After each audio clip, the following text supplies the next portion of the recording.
여러분이 교독하고 마지막 절은 함께 읽도록 그렇게 하겠습니다.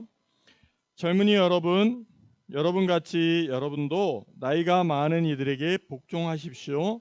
모두가 서로 겸손의 옷을 입으십시오.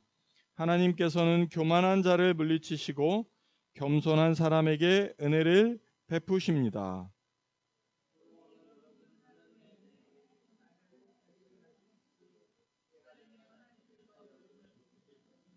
함께 읽겠습니다. 여러분의 걱정을 모두 하나님께 맡기십시오. 하나님께서는 여러분을 돌보고 계십니다. 아멘. 기도하겠습니다. 코로나가 끝날 것 같으면 새로 생기고 끝날 것 같으면 새로 생기고, 그러니까 사람들이 많이 지친 것 같아요. 그 지침 속에서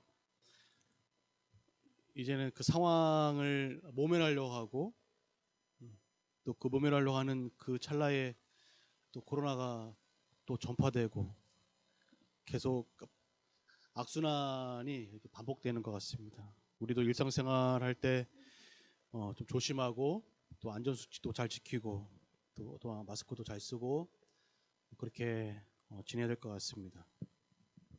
오늘 함께 나눌 말씀은 겸손의 미덕이라는 제목으로 가지고 함께 말씀을 나누려고 합니다.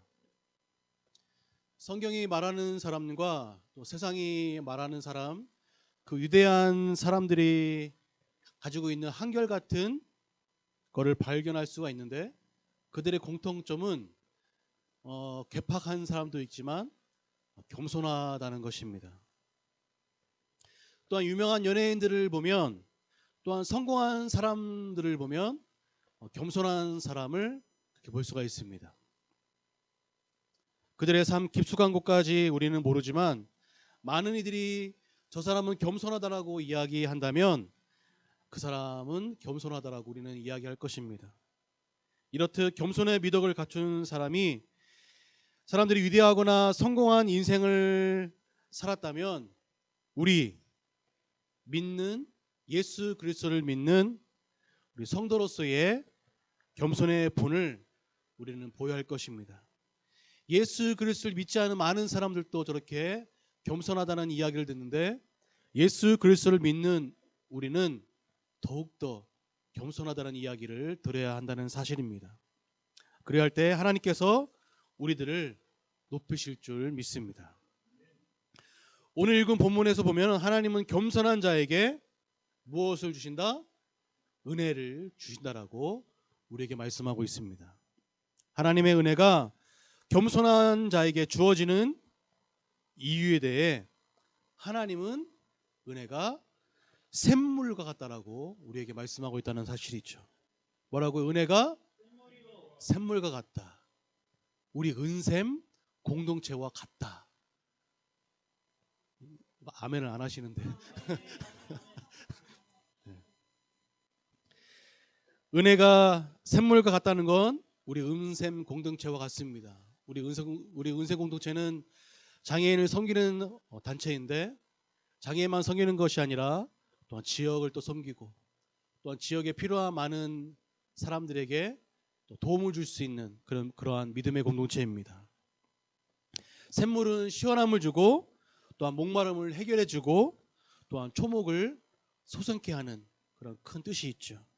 이처럼 은혜의 샘물이 그만큼 중요하고 하나님의 은혜가 그만큼 중요하다는 사실입니다.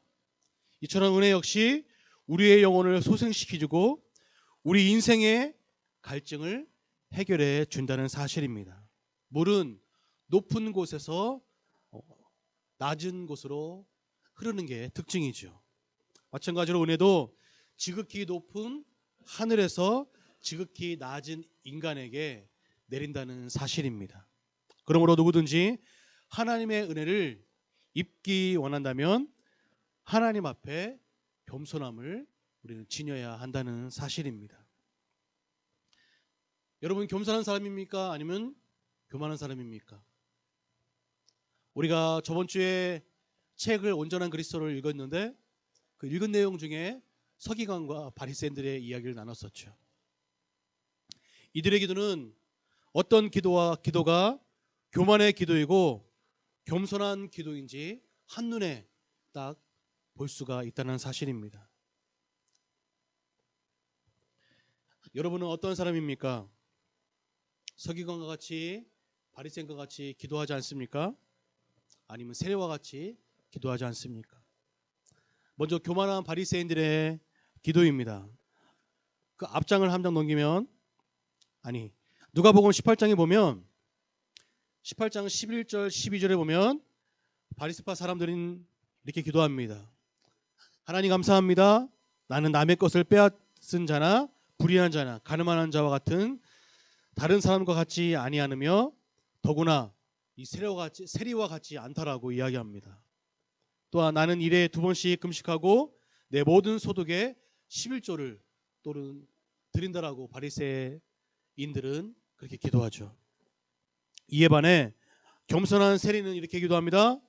누가복음 18장 13절 말씀입니다. 그런데 세리는 멀찍이 서서 하늘을 우러러볼 엄두도 못 내고 가슴을 치며 하나님 이 죄인에게 자비를 베풀어 주십시오라고 그렇게 기도하고 있다는 사실이죠. 예수님은 두 기도를 소개하신 후에 이러한 교훈을 우리에게 주십니다. 14절 말씀입니다. 내가 너에게 말한다. 의롭다는 인정을 받고자 자기 집으로 내려간 사람은 저 바리새파 사람이 아니라 이 세리다. 누구든지 자기를 높이는 사람은 낮아지고 자기를 낮추는 사람은 높아질 것이다라고 예수님은 말씀하고 있습니다. 이렇듯 우리는 바리새인과 같은 기도를 하다가 어느 때는 세리와 같은 기도를 하는 모습을 우리는 보게 됩니다. 우리는 바리새인과 같이 기도하지 아니하고 세리와 같이 기도해야 할 것입니다. 이 죄를 구원해 주옵소서. 우리는 바리새인과 같이 아니하였는지 아니면 세리와 같이 기도하였는지 스스로 진단하는 시간을 갖기를 원합니다. 이 태도들은 그 사람의 상태를 잘 표현한다는 거죠.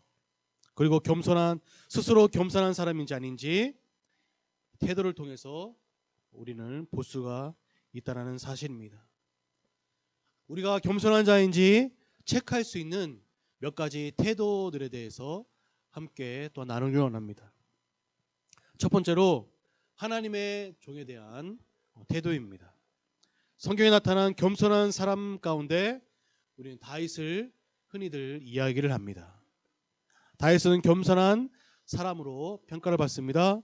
다윗은 사울왕을 모시는 신하로서의 다윗. 또한 그는 사실 왕으로부터 많은 사랑을 받았죠. 또한 사울로부터 그는 칭송을 받았습니다. 비록 어리지만 자기 옆에 두고 싶어 했습니다. 그의 겸손함과 하나님을 섬기는 모습에 자기 딸까지 그렇게 주게 되죠. 하지만 어떠한 상황 속에서 복잡해지면서 자기 사위인 다윗을 죽이게 되죠.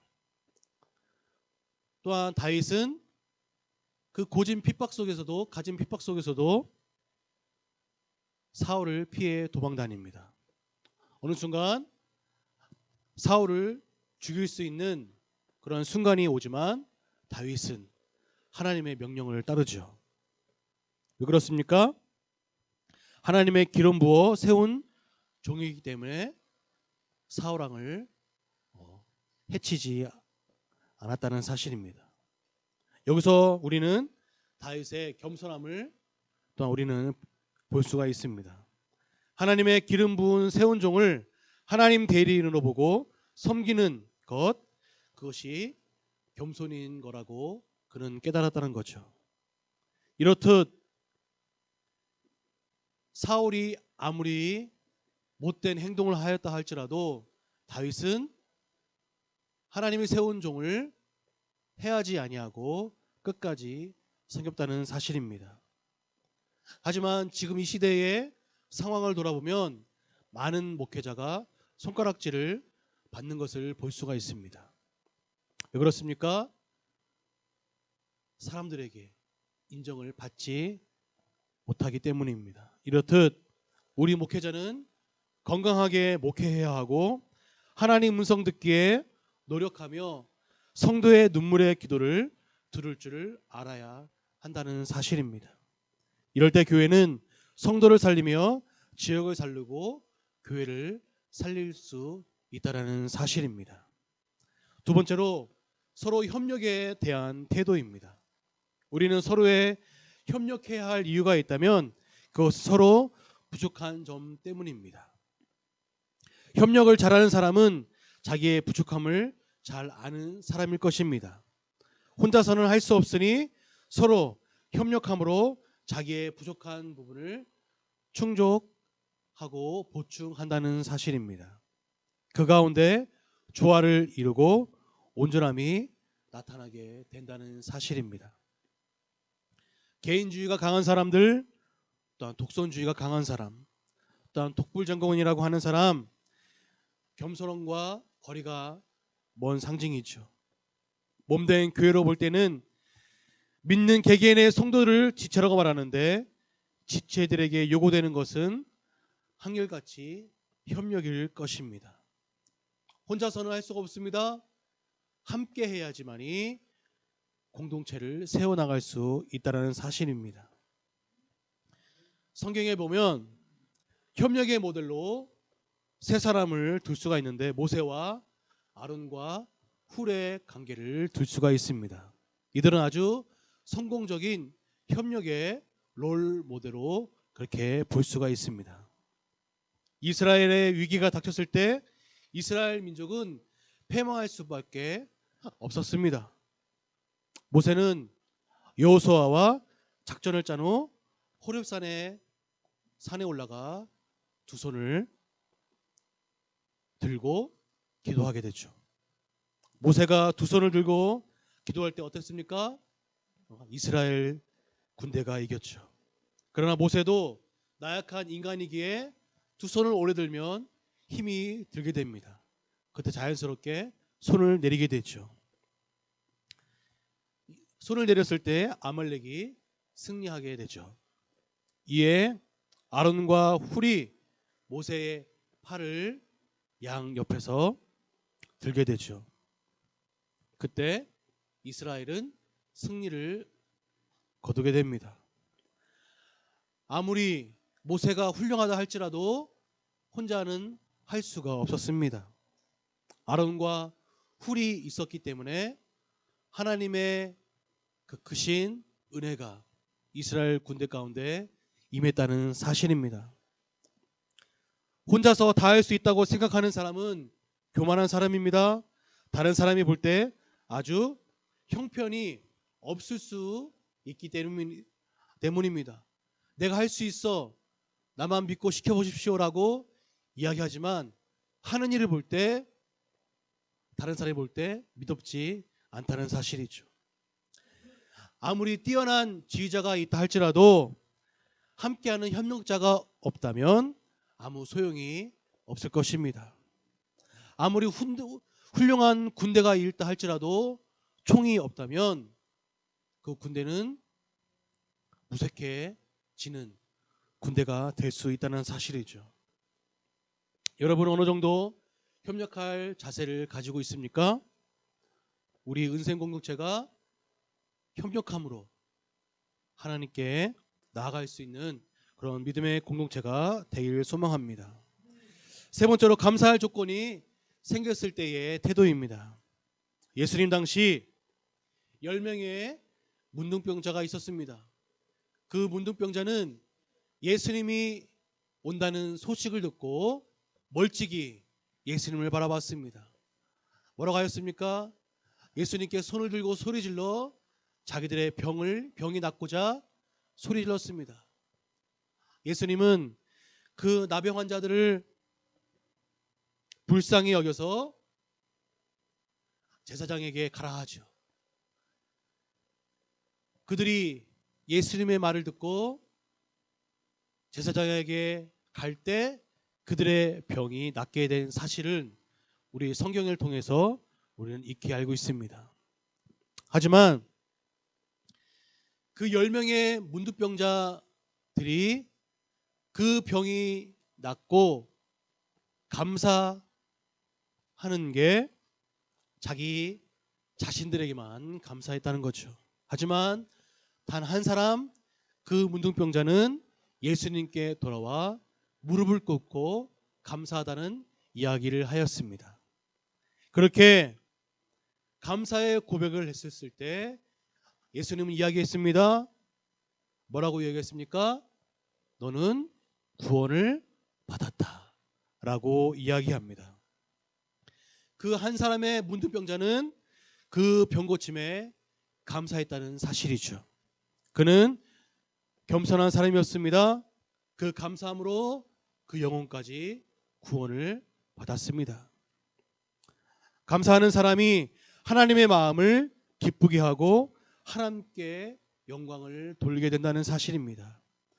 감사거리가 생겼을 때 하나님의 은혜를 먼저 생각하느냐, 그렇지 않으면 자기의 공로에 빠지느냐, 이 차이가 겸손과 교만을 구분할 수가 있다는 사실이죠. 겸손한 사람에게는 감사의 조건이 자꾸 생기게 된다는 겁니다. 겸손한 사람은 불편한 환경 속에서도, 열악한 환경 속에서도, 공고한 상황 속에서도 감사할 줄 아는 찬양을 올려드리는 사람인 거죠. 여러분은 감사의 조건이 생겼을 때 하나님을 찬양하십니까? 아니면 불평을 하십니까? 무엇보다도 하나님의 은혜가 우리들의 마음속에 자리 잡고 있느냐 하는 것입니다. 그렇지 못하면 우리는 교만하다고 할 수가 있을 것입니다. 네 번째로, 다른 사람들과 서로 형통했을 때입니다. 남이 잘 되는 것을 볼 때 여러분은 어떻게 받아들이십니까? 인정해주고 칭찬해 주십니까? 그렇지 않으면 시비와 그 사람을 평가절하합니까? 어떤 사람이 형통한 것은 그가 완벽하기 때문만은 아닐 것입니다. 하나님이 도와주실 때 형통할 수 있을 것입니다. 하나님께서도 완벽한 사람을 돕는 것은 아닐 것이죠. 부족하더라도 하나님이 원하신다면, 하나님이 세우신다면 형통하다는 것입니다. 그런데 남의 형통함을 보고 뒤에서 비판하고 부정적인 이야기를 한다면, 또한 그 사람의 숨겨진 이야기를 들춰서 이야기를 한다면 이는 교만한 사람일 것입니다. 다른 사람의 잘됨을 배아파하는 사람일 것입니다. 남의 형통을 은근히 시샘하고 평가하는 사람은 교만한 사람일 것입니다. 이렇듯 교만은 쉽게 내 마음속에 자리 잡을 수가 있다라는 사실입니다. 똑같이 출발선에 서서 달려가는데 한 사람은 100m 앞에 있고 한 사람은 10m 앞에 있었을 때 과연 100m 앞에 있는 사람을 보고 그 사람을 높일 수 있는지 우리는 다시 한번 생각해 보아야 한다는 것입니다. 나는 며칠, 몇 날, 며칠을 밤낮을 새서 공부하여 B뿔을 맞았는데 놀고 먹은 저 친구는 A뿔을 맞았어요. 얼마나 배가 아플 것 같습니까? 얼마나 시샘하겠습니까? 교만의 끝이 어디인지 우리는 새겨둬야 할 것입니다. 여러분은 남이 형통할 때 칭찬과 박수가 너무 인색하지 않으십니까? 저 또한 그럴 때도 있습니다. 그 이유를 보니 교만 때문이라고 이야기합니다. 우리는 나보다 남을 더 귀하고 존귀하게 우리는 여겨야 할 것입니다. 시샘하지 말고 우리는 더욱더 다른 일을 세우고 섬겨야 한다는 사실입니다. 그 사람이 성경이 말하는 겸손한 사람이라고 말을 하고 있습니다. 또한 우리는 말할 때의 태도입니다. 교만한 사람이 말할 때 보면 거짓말을 섞어서 이야기한다는 거죠. 교만한 사람은 자기의 잘못을 잘 시인하지 못하고 핑계와 변명으로 계속 책임을 전가한다는 거죠. 교만한 사람을 보면 화를 잘 내는 것을 볼 수가 있습니까? 볼 수 있습니다. 그에게 진실성이란 찾아볼 수가 없다라는 사실이죠. 이렇듯 우리는 말할 때 그 사람이 겸손한 사람인지 교만한 사람인지 쉽게 판단할 수가 있다는 사실입니다. 이렇듯 우리는 말할 때 주의해야 할 필요가 있습니다. 그냥 입에서 나오는 말을 하는 것이 아니라 한 번, 두 번, 몇 번을 생각하고 우리는 말할 필요가 있다는 것입니다. 말 한마디에 천냥빚도 갚아준다는 그러한 속담도 있지 않습니까? 이렇듯 우리는 말하는 태도에 그 사람의 겸손과 교만을 볼 수가 있습니다.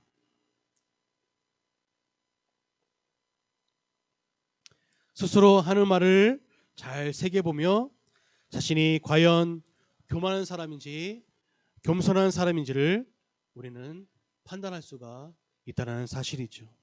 마지막으로 선택할 때의 태도입니다. 겸손한 사람은 무엇인가를 선택할 때 먼저 기도합니다. 눈에 보이는 것보다는 보이지 아니하는 중심을 많이 생각하기 때문입니다. 하지만 우리는 인간이기에 먼저 다 내 자신이 정해놓고 다른 사람들에게 상담을 하거나 이야기하는 경우가 종종 있습니다. 하지만 무엇보다도 하나님께 먼저 아뢰고 그 음성을 들을 준비가 됐다면 우리는 선택할 필요가 있다는 사실이죠. 현재보다는 미래를 더 내다보면서 선택하는 자가 겸손한 자일 것입니다. 반대로 교만한 자는 그렇지 않다는 거죠. 자기한테 먼저 선택할 교만한 사람은 자기가 먼저 선택할 권한을 달라고 이야기합니다. 먼저 권한을 주어도 그게 잘못되면 다시 하자고 합니다. 자기한테 유익이 될 때까지 하는 자, 당장 눈앞에 보이는 일을 위해 물불을 안가리는 사람들, 교만한 사람들일 것입니다. 자기 유익을 위해 다른 사람들이 양보했다 하지만 그게 반복되면 어느 자리에도 설 수 없는 것을 볼 수 있다는 것입니다. 바로 교만한 사람들입니다. 겸손한 사람이 볼 때 전혀 소망이 없는 길을 택하는 것을 볼 수 있습니다. 이렇듯 영적인 사람은 선택할 때 하나님과의 관계 속에서 결정을 한다는 겁니다. 어떤 사람은 우리는 매일매일 선택하며 산다라고도 이야기합니다. 교회 갈 때에도 무슨 옷을 입을까 시작해서 많은 선택을 하게 된다는 거죠. 교만한 사람은 이 옷을 입으면 많은 사람이 나를 우러러보겠지 라고 이야기할 수도 있다는 거죠. 우리 인생은 이렇듯 선택의 기로 앞에 서 있습니다. 또한 우리의 인생은 선택이라는 말도 있습니다. 선택하는 것을 보면 교만과 겸손을 쉽게 구분할 수가 있다는 겁니다. 교만한 사람이 선택한 결과를 보면 바로 망하는 길, 망조의 길을 선택한다는 통계도 있다고 합니다. 반면에 겸손한 사람이 선택한 결과는 흥하다는 것을 볼 수가 있다는 거죠. 다시 한번 강조하면 겸손한 사람은 흥하게 되어 있고 교만한 사람은 망하게 되어 있다는 거죠. 이 정도로 겸손과 교만은 식별하는 방법을 우리는 생각해 보았습니다. 여러분은 겸손한 사람입니까? 아니면 교만한 사람입니까? 우리가 이렇듯 선택의 기로 앞에 서 있었을 때 예수 그리스도를 믿는 우리들은 주님이 원하시는 그 믿음의 선택의 길에 우리는 들어서야 한다는 사실입니다. 바로 나아가서 선택의 길 앞에 서 있습니다. 반찬을 이렇게 해놔야 될지 저렇게 해놔야 될지. 여러분은 어떠한 선택을 하기를 원하십니까? 오늘 이 선택에 대해서 우리가 저와 여러분이 고민하고 또 고민하고 기도해봐야 할 것입니다. 우리가 나눈 말씀을 통해서 오늘 깊숙이 묵상하고 하루를 살아가는 저와 여러분이 되길 소망합니다.